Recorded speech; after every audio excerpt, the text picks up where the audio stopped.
Hello, how are you guys? Guys, मैं आपको एक बहुत ही इंपॉर्टेंट टेस्ट बताने वाला हूँ which is called insulin tolerance test. अगर आपको अपनी मेटाबॉलिक हेल्थ जज करनी है, आपको पता करना है कि आप बीमार हो या नहीं, एक्चुअल में मेरे हिसाब से हो। आप इंसुलिन रेजिस्टेंट हो। अगर आपका पेट निकला हुआ है, अगर आपका ट्राइग्लिसराइड बढ़ा हुआ है, ब्लड प्रेशर बढ़ा हुआ है, एचडीएल लो है, ये सारे इंडिकेटर्स हैं कि आप इंसुलिन रेजिस्टेंट हो। ठीक है।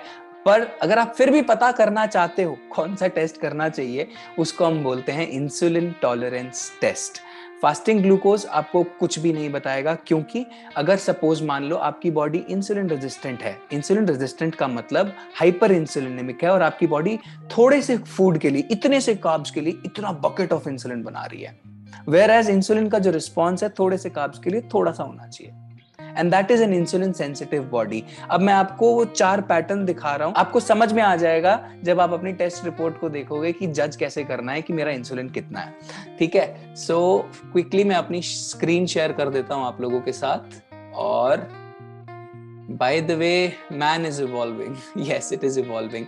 अगर आप देखोगे, ये जो तीसरे नंबर का बंदा है और ये पहले नंबर का बंदा, इनके जीन्स अलग नहीं है, बट इनके हॉर्मोन्स अलग होने की वजह से, वो पर्टिकुलरली इंसुलिन की वजह से, वो मैंने आपको सारी वीडियोस में समझाया है, ये कितना देखो अलग दिखता है ना। So man is evolving guys, man is now hormonally modified. You all are hormonally modified homo sapiens now. Okay, so balance of hormones, ये भी एक छोटी सी स्लाइड थी, ये भी आप समझ लो। ये मैंने आपको इनफैक्ट एक अब अलग से वीडियो बनाई थी इसके ऊपर कि किस तरह से बॉडी को होमियोस्टेसिस में रखने के लिए एक तरफ हमारी एनाबॉलिक साइड होती है, एक तरफ हमारी कैटाबॉलिक साइड होती है। Anabolic side means that promotes growth, catabolic side mean that promotes breakdowns. Anabolic side पे सेक्स हार्मोन्स जैसे टेस्टोस्टेरोन, एस्ट्रोजन रहता है, इंसुलिन रहता है, ग्रोथ हार्मोन रहता है। अब ये सारे हार्मोन्स वैसे तो इंपैक्ट नहीं होते, पर डाइट से आपका इंसुलिन इंपैक्ट होता है। तो अगर आप इस तराजू में, आपने वीडियो देखी होगी आई एम श्योर, अगर आप इस बैलेंस के अंदर इंसुलिन बढ़ा दोगे, सेक्स हार्मोन को और ग्रोथ हार्मोन को नीचे जाना पड़ेगा। इसी वजह से आपके बच्चों की हाइट नहीं बढ़ती, एज बहुत कम हो गई है। ग्रोथ हार्मोन लंबी उम्र के लिए चाहिए होता है भैया, सुंदर दिखने के लिए चाहिए होता है, चेहरे पे ग्लो के लिए ग्रोथ हार्मोन चाहिए होता है, हाइट बढ़ने के लिए ग्रोथ हार्मोन चाहिए होता है, मसल बढ़ाने के लिए ग्रोथ हार्मोन चाहिए होता है, और तुम इंसुलिन बढ़ा के अपना ग्रोथ हार्मोन नीचे कर रहे हो। सेक्स हार्मोन्स यानी टेस्टोस्टेरोन, मेल्स के अंदर इरेक्टाइल डिसफंक्शन जैसे इश्यूज क्यों होते हैं? इसीलिए होते हैं। एस्ट्रोजन अगर नीचे चला जाएगा तो लेडीज में पीसीओएस, पीसीओडी के हार्मोनल इंबैलेंसेस इसी वजह से होते हैं। अगर कैटाबॉलिक साइड पे इंपैक्ट आएगा, इधर से आप इंसुलिन बढ़ा रहे हो तो थायराइड ऊपर चला जाएगा, स्टेरॉइड ऊपर चला जाएगा। So basically you are hormonally modified and imbalanced homo sapien. I love this theory. I just love this theory. It makes so much sense.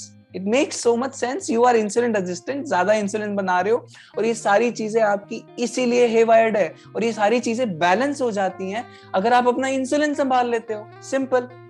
Okay, सो मैं वो टेस्ट दिखा रहा हूँ, मैं स्टडीज पढ़ता रहता हूँ, आप भी पढ़ लिया करो, जाके इंटरनेट पे सर्च करो इंसुलिन के बारे में, हाइपर इंसुलिनीमिया के बारे में। अभी के लिए मेरे पास सिर्फ आपके लिए 5 स्लाइड हैं, वो बड़े ध्यान से देखना, आपको अच्छे से समझ में आ जाएगा कि किस तरह का टेस्ट आपको करवाना चाहिए अपनी मेटाबॉलिक हेल्थ जज करने के लिए। ये इन अदर वर्ड्स, ये जज करने के लिए कि आप एक्चुअली बीमार हो या नहीं हो। ठीक है, तो इसको बोलते हैं इंसुलिन टॉलरेंस टेस्ट, इसको क्राफ्ट टेस्ट भी बोलते हैं, KRAFT। होता कैसे है, आप खाली पेट जाओगे, वो आपको शुगर वाटर देंगे और आपके इंसुलिन का रिस्पॉन्स अगले 5 घंटे के लिए चेक करेंगे। तो अगर आप नॉर्मल पैटर्न देखना चाहते हो तो ये पैटर्न 1 है। इसमें फास्टिंग का जो इंसुलिन लेवल 8 था, नॉर्मल 6 से 7 का होता है, 6 7 8 इज अ नॉर्मल लेवल। ठीक है, तो ये नॉर्मल बंदे का है। इंसुलिन जो पीक करता है ना, वो आधे घंटे के बाद करता है, 5 घंटे तक चलता है। It's a very gruesome test. Okay, so half an hour के बाद 59 हो गया, 1 घंटे के बाद 61 हो गया, 2 घंटे के बाद 30 हो गया, फिर 13 हो गया, फिर 7 हो गया, और फिर 6 5 घंटे के बाद। ये नॉर्मल इंसुलिन रिस्पॉन्स है।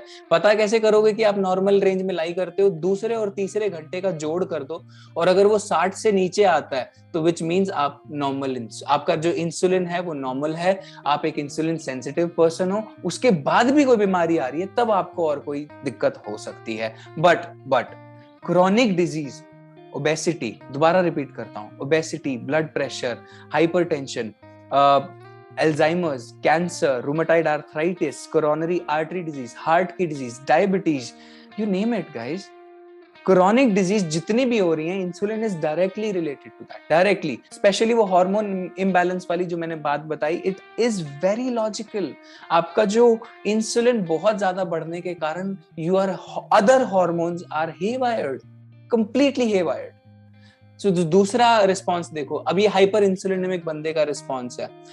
उसका फास्टिंग इंसुलिन 13 है, थोड़ा सा बढ़ा हुआ, आधे घंटे में 93, फर्स्ट आवर में 116, सेकंड और थर्ड आवर में 80, 46, फिर 20 और फिर 11। दूसरे और तीसरे घंटे का जोड़ 126 है, जो 60 से काफी ज्यादा है। और अब चौंक जाओगे जिन लोगों ने ग्लूकोज टॉलरेंस टेस्ट कभी करवाया है, 44% of the normal GTT had this pattern. तो ग्लूकोज टॉलरेंस टेस्ट करवा के चौड़े मत हो कि वो नॉर्मल हो रहा है। आपकी बॉडी इतना बकेट ऑफ इंसुलिन प्रोड्यूस कर रही है उस ग्लूकोज को डील करने के लिए, अगर वो नॉर्मल आ रहा है तो it doesn't mean anything, it doesn't mean anything. At least अभी तक it doesn't mean anything. It will mean anything in pattern 3 और पैटर्न 5, तब बहुत देर हो चुकी होगी, तब आपका ग्लूकोज एकदम स्पाइक पे जाएगा, देखना कैसे। And 27% of impaired GTT had this pattern, 8% of diabetic patients had this pattern, ठीक है। फिर हाइपर इंसुलिनेमिया का पैटर्न 3 देखो, इसमें फास्टिंग 13 है, फिर 64, फिर 93, सेकेंड आवर में देखो 133, 80, फिर 34, फिर 17, सम 213। सो यहाँ पर एक हाइपर इंसुलिनेमिक पैटर्न 3 वाले बंदे का इंसुलिन लेवल 2 घंटे बाद भी पीक कर रहा है। और 24% ऑफ द नॉर्मल जीटीटी वाले जो पर्सन थे, दे हैड दिस पैटर्न। और जो डायबिटिक थे एक्चुअल 66% का, उनका ये वाला पैटर्न था, हाइपर इंसुलिनेमिया।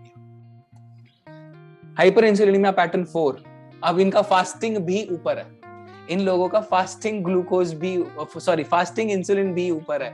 एंड ये इनका फास्टिंग इंसुलिन है 57, 147, 165, peaked at 185, peaked at 2 hours which is 185, और फिर 3 घंटे में 135, 75 और 47। इन बंदों का फास्टिंग इंसुलिन भी नॉर्मल नहीं है, right. Fasting insulin greater than 30 होना is like you are in a rut, you are already in a rut, you are severely hyperinsulinemic। और आपको तो सीरियसली फास्टिंग फीस्टिंग टेक्निक अभी से ही शुरू कर देनी चाहिए अगर आपका ये वाला पैटर्न आ रहा है ना। मैं आपको डराने की कोशिश कर रहा, ठीक है। एंड यहां से मैं एक बात बताना चाहूंगा, अब पैटर्न 5 देखना, और वो बहुत इंपॉर्टेंट बात आपको समझ में आएगी। तो अगर आप पैटर्न 4 हो, आप सीवियरली डायबिटिक हो। पैटर्न 3 के डायबिटिक ज्यादा होते हैं, 66% को ये रहता है। पैटर्न 2 वाले 8% रहते हैं, और पैटर्न 4 वाले 16%। पैटर्न 5 है 8%, पर इनका फास्टिंग इंसुलिन कम है, 5 है, मतलब पैनक्रियाज फूक चुका है। इस टाइम पर पैनक्रियाज इंसुलिन बना ही नहीं रहा। और देखो सम सेकंड और थर्ड आवर का सिर्फ 25 है। एंड इस टाइम पर डॉक्टर को रेकमेंड करना चाहिए इंसुलिन शॉट्स। पर लोग जो डॉक्टर्स हैं वो पैटर्न 4, 3, 2 देखे बिना ही इंसुलिन शॉट रेकमेंड कर देते हैं, which is adding fuel to the fire. अगर पहली बात तो इंसुलिन शॉट अगर आप यहां पर ले रहे हो जबकि इंसुलिन बहुत ज्यादा बन रहा है चौथे पैटर्न के अंदर, it is adding fuel to the fire, आप और बीमार पड़ोगे। पैटर्न 5 के अंदर पैटर्न 5 के अंदर पता चलता है, अगर आप पैटर्न 5 हो, इस टाइम पर पैनक्रियाज फूक चुका है, इंसुलिन बना ही नहीं रहा है, and you are in a deeper rut. तो भैया मेरी आप लोगों से ये गुजारिश है, ये जो 70s की गंदी साइंटिफिक टेक्निक है फास्टिंग ग्लूकोज मेजर करने की, it is worthless, it doesn't mean anything, it doesn't mean anything. आपको करवाना क्या चाहिए, which is insulin tolerance test. एक बार क्विकली देख लो, पैटर्न 1 नॉर्मल पैटर्न है, फास्टिंग इंसुलिन देखो कितना है, फिर सेकेंड आवर पे, इस केस में हाफ एन आवर पे इंसुलिन पीक कर रहा है, सेकेंड और थर्ड आवर का सम 60 से नीचे है। पैटर्न 2 पे हमेशा हम सेकंड और थर्ड आवर का सम लेंगे, अगर वो 60 से नीचे है तो आप नॉर्मल हो, और अगर नहीं है तो इनमें से किसी एक पैटर्न में अप्लाई करोगे। तो ये वीडियो आप दोबारा से रिवाइज करके देख लेना आगे पीछे करके, and you are hyper insulinemic, you are insulin resistant. If you are obese, अगर आपका ब्लड प्रेशर बढ़ा हुआ है, अगर आपका ट्राइग्लिसराइड बढ़ा हुआ है, you are insulin resistant, you are insulin resistant guys. ये इंडिकेटर है। कई लोगों को स्किन पे ब्लैक पैचेस भी दिखते हैं, ये भी एक इंडिकेटर है। सबसे बड़ा इंडिकेटर तो आपका पेट है। अगर आपकी तोंद निकली हुई है, आई एम सॉरी, आप इंसुलिन रेजिस्टेंट हो। और अगर आपको फिर भी विश्वास नहीं होता कि आप बीमार नहीं हो, जाओ इंसुलिन टॉलरेंस टेस्ट करवाओ और पता चल जाएगा कि आप बीमार हो या नहीं। Okay, so thank you so much. चलते हैं, बस मेरे को और कोई बकवास नहीं करनी, ये बहुत इंपॉर्टेंट बकवास थी। Insulin tolerance test, fasting glucose doesn't mean anything, it doesn't mean anything. Okay, take care, bye.